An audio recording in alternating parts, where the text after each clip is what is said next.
Você tem poucos minutos para matar a fome.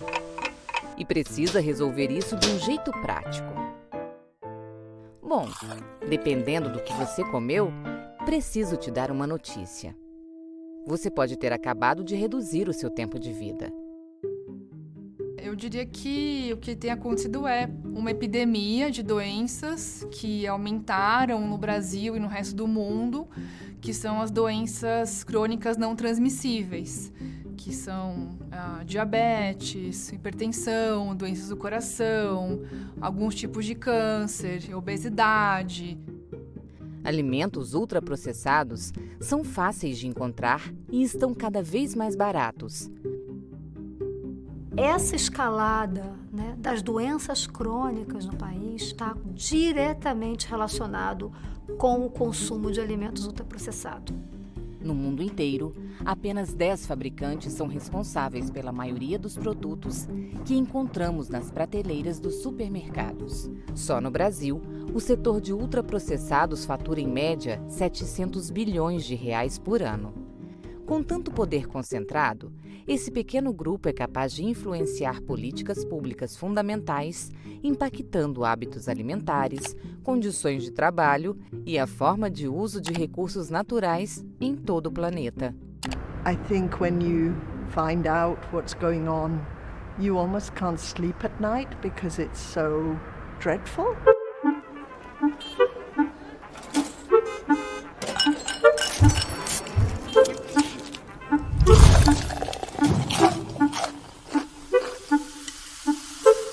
A gente chama de Big Food e Big Soda, São as grandes corporações que produzem alimentos ultraprocessados ou refrigerantes, que estão em vários países, em todos os continentes, adotam estratégias de impedir o avanço de políticas públicas que impactam nos seus negócios globalmente. Companies based in the West are actually building economies in the North that were selling really dreadful things and in very, very unethical marketing practices.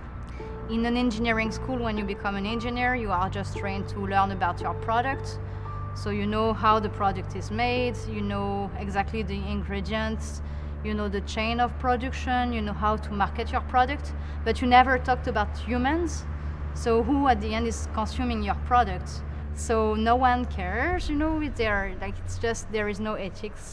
De acordo com o Guia Alimentar para a População Brasileira, os alimentos estão divididos em 4 categorias: in natura ou minimamente processados, ingredientes culinários, processados e os ultraprocessados.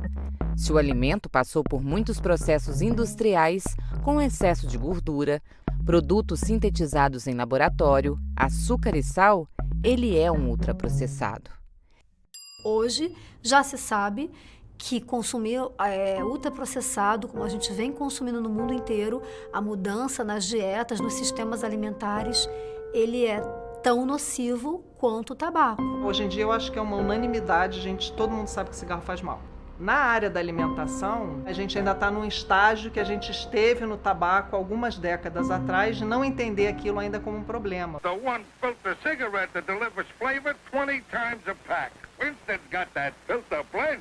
Ah, mas é a minha liberdade de escolha individual, eu faço o que eu quero. A tua liberdade de escolha individual, ela acontece dentro de um contexto, Você, a gente é muito menos livre do que a gente acha com relação ao nosso padrão de consumo numa sociedade capitalista. Uma das estratégias que eu acho mais cruéis da indústria é quando ela entra dentro do ambiente escolar. Então, se uma empresa de laticínios vai e vende o seu iogurte, vende o seu produto ali, mas por meio de uma mensagem que está no material escolar, no material didático, na fala de um professor, isso as crianças absorvem, entendem, decifram, como se fosse uma aula de matemática, uma aula de português ou qualquer outro conteúdo que está na grade curricular dela. Pepsi is doing a big program in Latin America, and they teach to kids how to dance and how to do physical activity, and then they can say move as much as you want and drink as much as you want. So it's a very incoherent message. Você entra no ambiente, se camufla naquele ambiente, passa uma mensagem, mas é uma mensagem que atende aos seus interesses. Nestlé has something in every country of the world. Healthy Kids program. I think it's outrageous. And as an ex-teacher, I really do not want Nestlé anywhere near children in schools educating them. Sorry, this is wrong. You know, we've spent a lot of time on conflicts of interest. We helped bring in the first conflict of interest resolution at the World Health Assembly in 1996. And ever since then, there's been 8 resolutions since. And I think it's had a huge impact because people are, they start to think, but they're very confused about what a conflict of interest is. But the really difficult ones are what happens when the interests of a company or a sector come into conflict with public health goals. So if we take, for example, an area like marketing, then there's a very clear evidence base that marketing to children increases demands for unhealthy products.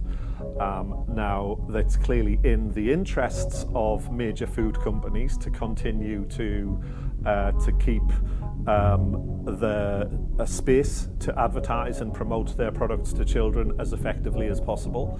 And we can reasonably expect that anything that they suggest by way of voluntary measures is going to be weak and ineffective and tokenistic. Muitas vezes existe alguma necessidade, como por exemplo, alimentar a população infantil. É estabelecida uma política com boas ideias, só que o mercado, as empresas usam essa janela para introduzir os seus alimentos. Se você tem como objetivo alimentar a população infantil, eu tenho a solução. A solução é consumir o meu produto.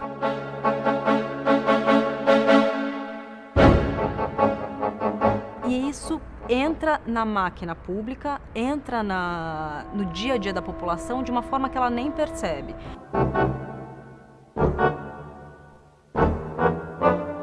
Há 25 anos a população de São Paulo recebe nas escolas leite em pó industrializado. A população acaba entendendo aquilo como um direito. Eu tenho direito ao leite, mas na verdade ela tem o direito à alimentação. E a alimentação ela pode ser suprida não só com leite em pó, ela pode ser suprida com acesso a uma alimentação escolar de qualidade, a produtos da agricultura familiar, a produtos orgânicos, a uma merenda que atenda realmente à diversidade alimentar para aquelas crianças, porque não se consegue perceber o que tem que ser priorizado, a saúde, a alimentação ou a garantia de um mercado enorme. Acaba que fica muito difícil das políticas públicas, por exemplo, se voltarem para efetivamente reduzir as desigualdades sociais. Você acaba tendo um processo de geração de acúmulo de riqueza e de poder entre quem já tem o poder para acessar esses espaços de decisão e de negociação política também. Para a Nestlé, estar participando no Fórum Mundial da Água é de extrema importância. E o que a gente tem visto acontecer hoje em dia, por exemplo, no âmbito das pesquisas, é que a indústria de alimentos e de bebidas ela tem também financiado estudos e tem tentado, ao máximo possível, tirar qualquer tipo de associação do consumo dos seus produtos com efeitos danosos à saúde da população. Então a gente vê isso acontecendo, por exemplo, no âmbito do consumo de bebidas açucaradas. A gente vê, por exemplo, financiamento de estudos que vão falar que o grande problema da obesidade é a falta de atividade física, então tirando o foco dos seus produtos e evitando que estudos que falem o contrário sejam valorizados. Esses estudos, eles chegam aos profissionais de saúde e de alguma forma ele é acatado pelo profissional. Mas a gente sabe que hoje a indústria ela vem historicamente trabalhando com lobby interno, um lobby específico com os profissionais de saúde, mas também eles fazem outras ações, que são ações importantes, como por exemplo, trabalham com lobby em cima do legislativo. We need to think about how we can better link those up with ways of understanding the challenges of health and social inequalities more broadly. So there's been a lot of interest in recent years about marrying broader interest in what's referred to as the social determinants of health with the commercial determinants of health.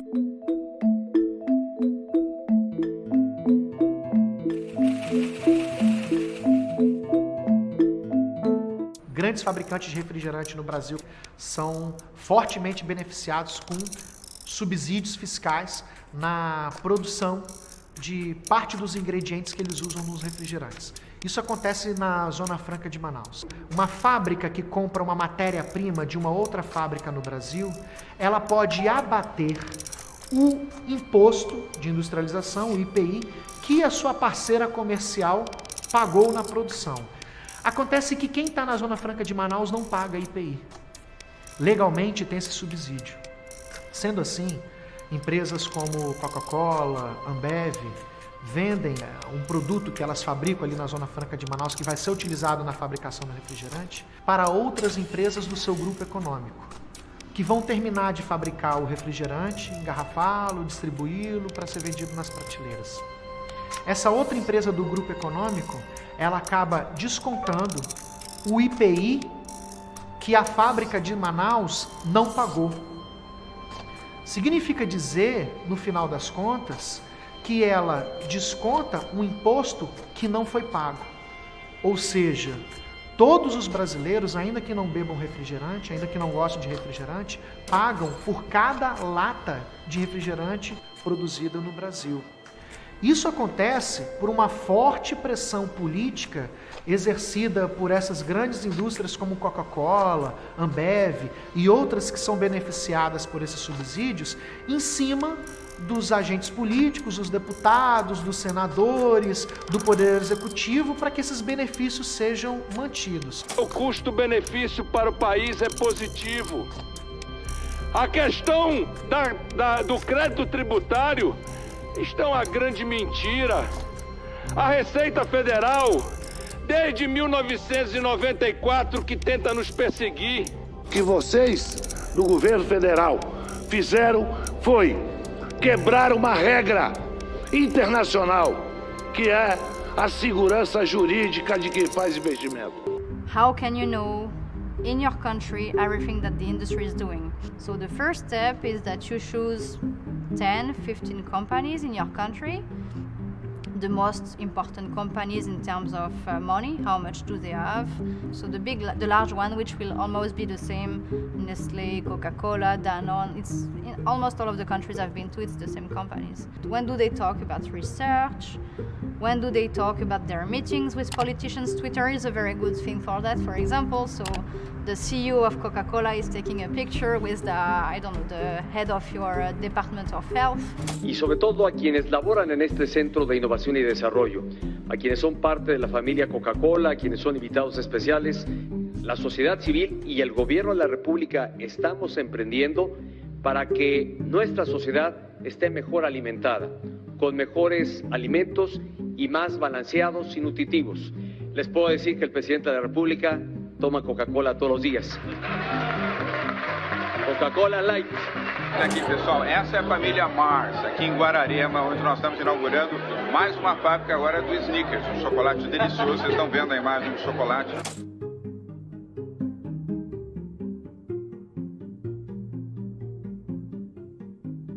And then you also look at your government.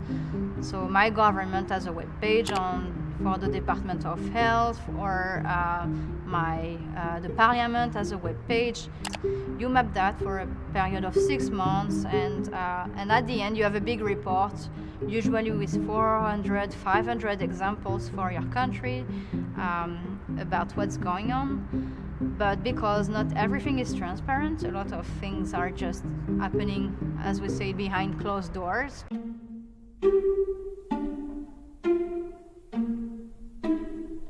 Então, aquelas indústrias que são, na verdade, os fatores de risco para as doenças crônicas se colocaram no jogo como parte da solução. Então, é um pouco de você colocar o lobo para tomar conta do galinheiro, né? É óbvio que o interesse da saúde pública não vai prevalecer enquanto a gente continuar tendo a participação dessas empresas na decisão, o canal direto delas com o tomador de decisão. Um caso muito emblemático de conflito de interesse aconteceu nos debates relacionados ao acordo voluntário de redução da quantidade de sódio de alimentos ultraprocessados, que a gente viu que no momento de negociação e de decisão dos níveis de sódio, a gente vê que as metas iniciais já são metas muito fracas, porque justamente representantes das empresas de alimentos e bebidas estavam presentes nas mesas de negociação. Este era o então representante das indústrias de alimentos. Como disse o ministro, não pode fazer isto de uma maneira radical, corta agora, porque ninguém vende e ninguém vai comprar mais nada, porque o gosto muda completamente. O Edmundo me falava que a retirada desses elementos, por exemplo, muda a crocância do alimento. E este era, na época, ministro da Saúde. Ou seja, é aquela... É o que atrai o consumidor. Foi um gasto grande de tempo, né, de servidores públicos para se reunir com essas empresas, para pensar como seria esse processo, com pouquíssima ou quase nenhuma participação da sociedade civil, sem conflitos de interesses, da academia, e que no final resultou todo esse esforço numa ação que tem pouquíssima efetividade. Então é um exemplo assim de participação, de construção de política que, obviamente, interesses comerciais estavam ali presentes e acabaram se sobrepondo aos interesses de saúde pública. Portanto, temos quase certeza, eu digo quase porque certeza absoluta, você sabe o que significa isso, né? Ninguém tem. Mas quase certeza que nós chegaremos lá. Se eu coloco no mercado, eu sou um produtor, um produto que vai gerar o aumento do consumo de açúcar além do que deve ser consumido diariamente, ou gorduras, ou sódio, nesse produto ele traz ali uma carga de impacto negativo que precisa ser valorada e estar embutida no preço desse produto. Isso a gente não faz no Brasil. Uma das nossas defesas é o aumento de tributos para reduzir o consumo. Mas a gente também tem que estar alerta que o preço é um dos fatores determinantes da escolha do consumidor. Então, se a gente tem ultraprocessados cada vez mais baratos, né, que não competem de uma forma equilibrada com produtos saudáveis, isso vai impactar na escolha do consumidor.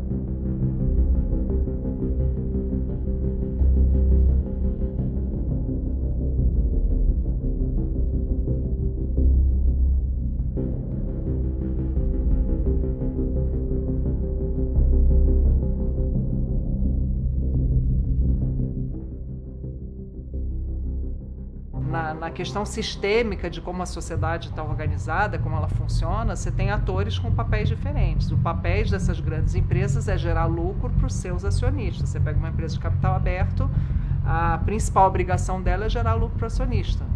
Né? Já você tem, o governo tem um papel diferente, ele tem, né, a função, o papel, o dever de zelar pelo interesse público, né, coletivo, da sociedade como um todo. Quer dizer, você tem papéis diferentes, a gente precisa entender quais são a função desses papéis e a gente precisa regular esse mercado porque ele está matando as pessoas literalmente.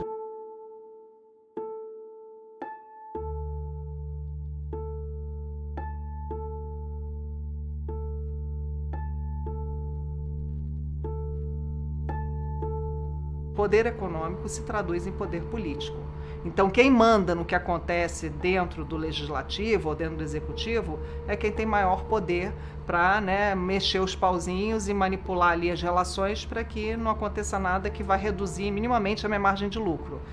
E tem uma questão interessante, que essas práticas elas são naturalizadas. A gente tem que ter mecanismos que desnaturalize essas práticas. A gente precisa ter uma mudança na percepção e no comportamento de todos nós da sociedade brasileira de tolerar cada vez menos esse tipo de situação e de tipo de prática e protestar cada vez mais quando essas situações ocorrerem.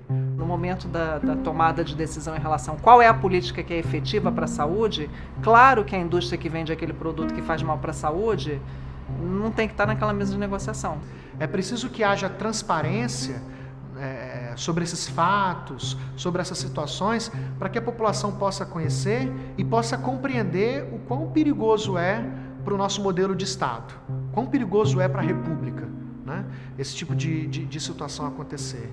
E a partir disso, é preciso que a sociedade se una contra isso, protestando, reclamando, expondo essas pessoas que adotam essa prática, seja na iniciativa privada, seja na administração pública. E, por consequência, essas pessoas precisam ser severamente punidas, fortemente punidas. I think people can change a country overnight. Just the system is broken, but there is a solution to repair it. So it's a lot of hope.